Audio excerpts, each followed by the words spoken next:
What's up, everybody? This is Whiskey in the Six. I'm Rob. Today I have a whiskey review on Glenfiddich 12-year-old. Okay, this one is one of the basics.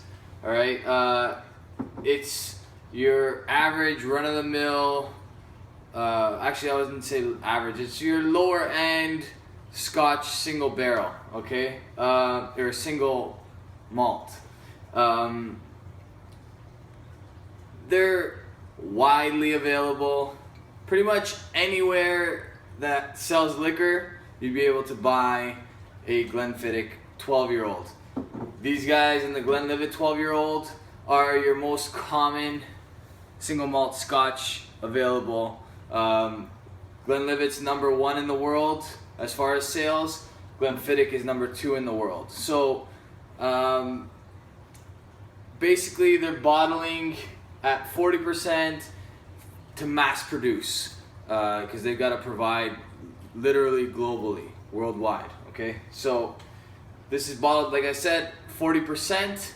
It's a mixture of Oloroso sherry casks and ex-bourbon casks.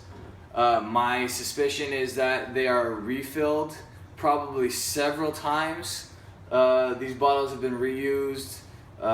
You don't typically get a very strong oaky flavor in your Glenfiddich 12-year-old. Okay, you're looking at something that's definitely added color, definitely chill filtered. Okay, if you look, the color is a light amber color. Okay.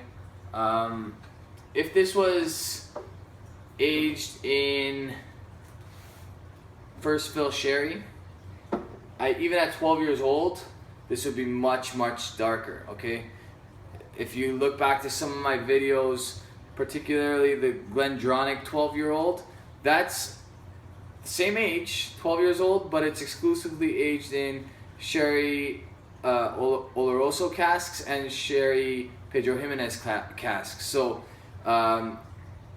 it has a much darker color to it, and that's probably because it's first fill sherry Oloroso or Pedro Jimenez. Okay, so that makes a big difference. And just to get into a little bit more detail about what that means is when the sherry wine has been aged, let's say for 2 years in a new oak barrel or even an older oak barrel, they empty out and bottle that wine, and then they pour some of their single malt barley whiskey inside. So Glenfiddich will fill these, and then they'd be able to say it's a first fill cask. What happens is a lot of these companies reuse the same barrels. So they empty out and bottle the whiskey that they barreled in the first fill cask, and then they pour more whiskey inside and age it again for 12 years. And this can happen 3 or 4 times. Okay, so that's when you're getting into the refill, and that's what's going to take away from the color of the whiskey. Hence why, to save cost on barreling, Glenfiddich and Glenlivet add color to their whiskey. Okay, it saves them money long run. Okay, so it's that caramel additive, not a caramel taste, but a caramel coloring, and that makes their whiskey look more presentable to the average consumer. Okay, people that know better don't really look at the color when it's not natural color and it's chill filtered, because we know. Okay, and my goal is to help others know the same. All right. Anyway, to the Glenfiddich 12-year-old. Okay, so you get fruity right away. I would say the less barrel influence on a whiskey, the more fruit and bright fruit and like light apple and all those things, but like very prominent fruit you'll get from the whiskey. When the barrel has more of an influence, you'll get more spicy notes, more vanilla, more cinnamon, that kind of thing. Okay, so this is fresh fruit. A lot of apple.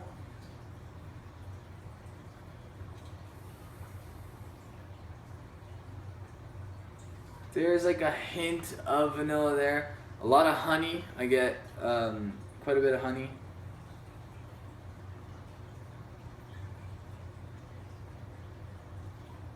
Maybe a touch of grape. Okay, on the palate.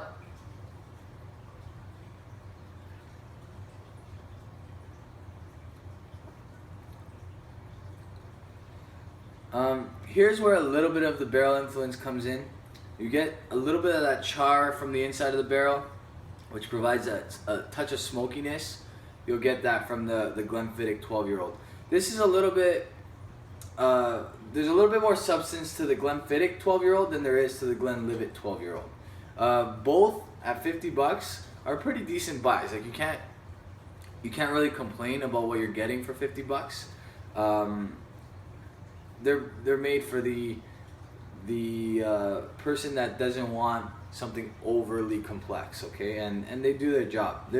It's a very decent scotch, okay.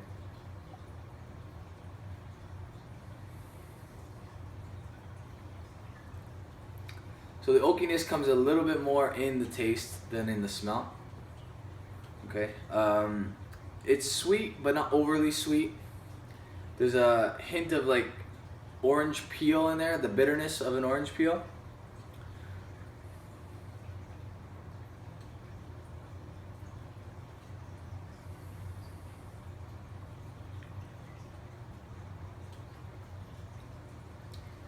Maybe even like on the finish, the most subtle dark chocolate. You're getting like a bitterness that's reminiscent of a dark chocolate. Overall, this is good stuff. I mean, like I said, for $50, you can't really go wrong. I'm not exactly sure what it is in the US or the UK, but I'm assuming it's relatively inexpensive as far as single malts go anyway. I'm gonna give this a B-, and I'm giving it a B- because bang for your buck, it's a decent scotch. Compared to other 12-year-olds, I would prefer I would prefer the Glendronach, I would prefer the Glengoyne, but for what you're getting, you can't really complain, okay? I'm assuming that the Macallan Gold is about the same age, if not younger than this, and it's more expensive. So like I said, for what you're getting and the price you're paying, it's good stuff. So B-, give it a shot. This is a good entry-level scotch. So if you're new to scotch, give this one a shot before you go to the next thing, because it's good to know what something tastes like at 12 years old before you jump up to 18 years old. Okay, you want to be able to pick up the evolution of that whiskey. All right. So B+. If you like this video, share with a friend that you think might like whiskey or scotch or other spirits. I'm on Instagram and Twitter. On Instagram, I'm at Whisky_in_the6, and on Twitter, I'm at Whisky_in_the_6. For both, it's 6 the number, not the word. Okay? Cheers, guys.